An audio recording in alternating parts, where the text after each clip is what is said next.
Hello friends, welcome back to my YouTube channel. स्वागत है आपका अन्नू की रसोई में। आपने कद्दू की सब्ज़ी तो बहुत खाई होगी, लेकिन कद्दू की बर्फ़ी नहीं। चलिए देखते हैं इसे कैसे बनाना है। और इसका टेस्ट बिल्कुल बहुत अलग होता है। जैसे कि हम लौकी की बर्फ़ी खाते हैं, बस उसी से कुछ मिलता जुलता इसका टेस्ट होता है। और ये बर्फ़ी बन भी बहुत जल्दी जाती है, ज़्यादा टाइम नहीं लगता है इसको बनाने में। जिस तरीके से कद्दू की सब्ज़ी जल्दी बन जाती है, बस उसी तरीके से ये बर्फ़ी भी बहुत जल्दी बन जाती है। चलिए शुरू करते हैं आज की रेसिपी को। लेकिन वीडियो शुरू करने से पहले आप सबसे छोटी सी रिक्वेस्ट है मेरी, सब्सक्राइब कर लीजिएगा मेरे इस चैनल को, यानी कि अन्नू की रसोई को सब्सक्राइब करना मत भूलिएगा। चलिए शुरू करते हैं इस रेसिपी को बनाना। तो मैंने यहाँ पर 1 kg ले लिया है ये कद्दू। इसको काशी फल भी बोलते हैं, कद्दू भी बोलते हैं, पेठा भी बोलते हैं, और हमारे यहाँ पर इसको कद्दू ही बोलते हैं और काशी फल भी बोलते हैं। तो देखिए इस तरीके से इसको ना कट कर लेना है, और इसके जो बीज है अंदर से ये हमें निकाल लेने हैं, और इसके छिलका भी हमें निकालना पड़ेगा। छिलके के समेत तो हम इसको नहीं बना सकते हैं ना, इसलिए हमें छिलका इसका अलग करना पड़ेगा। देखिए थोड़ा सा हार्ड होता है इसका छिलका, तो आसानी से नहीं उतरेगा। थोड़ा सा आप ना कोई भी पीलर ले लीजिएगा या फिर चाकू की हेल्प से इसको निकाल लीजिएगा, क्योंकि जब हम सब्जी बनाते हैं तब तो हम इसको ऐसे ही बना लेते हैं, लेकिन मिठाई के लिए तो हमें इसको अलग करना पड़ेगा। तो मैंने सारे छिलके उतार करके देखिए इसको रख लिया है धो करके छन्नी में। अब हमें ग्रेटर की हेल्प से इसको इस तरीके से ग्रेट करना पड़ेगा, जिस तरीके से हम लौकी को करते हैं, बस वैसे ही इसको भी हमें ग्रेट करना पड़ेगा। तो देखिए मैंने सारे कद्दू जितना भी था सारा का सारा ग्रेट करके रख लिया है। और मैंने यहाँ पर रख दी है गैस पर एक कढ़ाई, और इसमें डाल दिया है ये 2 चम्मच देसी घी। ये जो चम्मच है थोड़ा सा बड़ा है, इसलिए मैंने इसको भर करके 2 चम्मच डाल दिया है। और जैसे ये घी हल्का सा गर्म हो जाएगा तो हमें डालना पड़ेगा ये ग्रेट करा हुआ कद्दू। इसको पहले हमें हल्का सा यहाँ पर भूनना पड़ेगा, क्योंकि कद्दू जो है पानी छोड़ेगा अपना, और जब तक ये पानी छोड़ेगा तो तब तक हमें गैस की फ्लेम को फुल रखनी है, और इसको इस तरीके से चलाते ही रहना है जब तक इसका पानी नहीं सूख जाता है पूरा। इसका पानी सूखना बहुत ज़्यादा ज़रूरी होता है। तो पहले आप इसका पानी अच्छे तरीके से सुखा लीजिएगा, जिस तरीके से मैंने सुखाया है देखिए। और जैसे ही पानी इसका सूख जाएगा ना, हमें यहाँ पर डालना है ये 1.5 गिलास दूध। तो मैंने यहाँ पर पहले 1 गिलास डाल दिया है, इसके बाद मैंने आधा गिलास और लिया है। तो टोटल मैंने यहाँ पर 1.5 गिलास के करीब दूध डाल दिया है। इस दूध को भी हमें सुखाना पड़ेगा, इस दूध के अंदर ही हमें इसको पकाना है, अच्छे तरीके से सॉफ्ट कर लेना है, और इस दूध के अंदर ही गल भी जाएगा। आप तो जानते ही हैं कद्दू बहुत अच्छे तरीके से गल जाता है, बहुत जल्दी सॉफ्ट हो जाता है, और बहुत जल्दी इसकी सब्जी भी बन जाती है। देखिए इसमें हल्का हल्का दूध है अभी।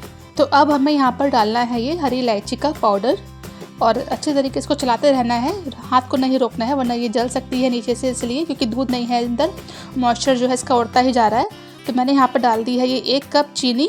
मैंने यहाँ पर 1 कप नहीं 1.5 कप डाली है, लेकिन आपको मैंने 1 कप दिखाई है। आप अपने हिसाब से इसको कम ज़्यादा कर सकते हैं, मीठा जितना रखना चाहें। और 1 कप डाल दिया है मैंने ये नारियल का पाउडर। अगर आपके पास नारियल का पाउडर नहीं है तो आप इसके जगह मावा डाल सकते हैं, या फिर मिल्क पाउडर भी डाल सकते हैं, बहुत अच्छा टेस्ट आता है उन सबसे।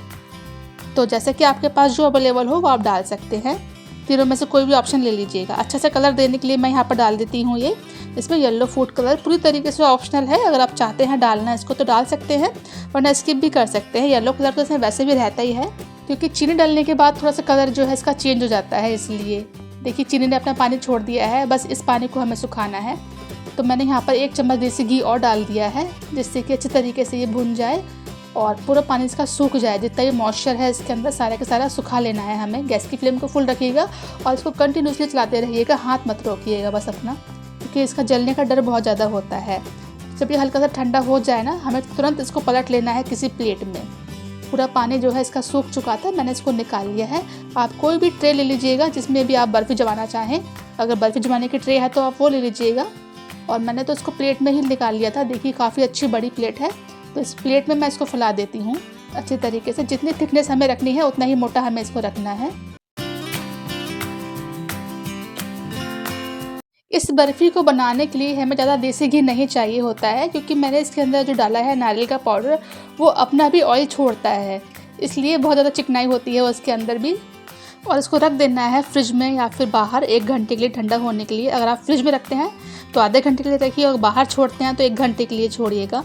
और जब ये अच्छे तरीके से ठंडी हो जाए ना, तब हमें इसको गार्निश करना है। अपने हिसाब से आप कुछ भी इसके ऊपर लगा सकते हैं। मैंने यहाँ पर थोड़ा सा चांदी का वर्क लगा दिया है। और देखिए अपने हिसाब से इसके पीस कट कर लीजिएगा, जितने बड़े पीस आपको रखने हैं बर्फ़ी के उस हिसाब से इसको कट कर लीजिएगा। तो बर्फ़ी की पीस कट करने के बाद ट्रांसफ़र करते हैं इसको किसी दूसरी प्लेट में। मैंने ये जो बर्फ़ी है 1 किलो कद्दू से बनाई है। 1 किलो मैंने कद्दू लिया था, लेकिन आप आधा किलो कद्दू से भी बना सकते हैं। बहुत ज़्यादा टेस्टी बनती है।